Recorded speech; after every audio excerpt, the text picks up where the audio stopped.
Les défenseurs de la langue occitane s'invitent eux aussi dans la campagne politique. Des milliers de personnes ont défilé aujourd'hui dans les rues de Béziers. Objectif que cette langue parlée dans le sud de la France par près de 800 000 personnes soit reconnue officiellement par l'État. François Bayrou et Dominique Voynet se sont déjà déclarés favorables à cette mesure. Marie-Laure Guerrier et Françoise Mazou.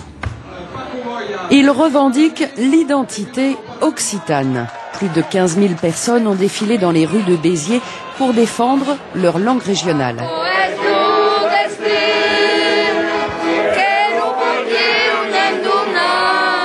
L'occitan, première langue écrite d'origine latine, apparue au Haut Moyen-Âge. Aujourd'hui, selon les études, en France, entre 600 000 et 2 millions de personnes la pratiqueraient.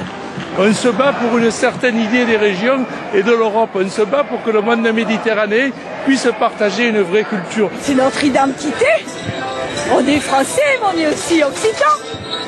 Faut pas oublier ça. La langue d'oc n'est pas morte, elle est bien vivante.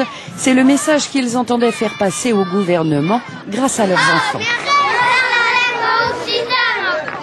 En France, plus de 2000 enfants sont scolarisés dans 50 calendrettes, ces écoles bilingues où l'on enseigne toutes les matières en occitan. Diagonale egalos perpendiculaire et que ses copains en l'urmitat.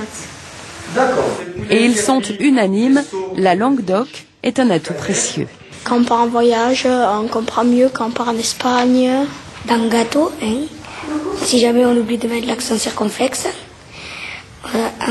en occitan on dit pastisson, il y a un S et on enlève le S et on le transforme en accent circonflexe.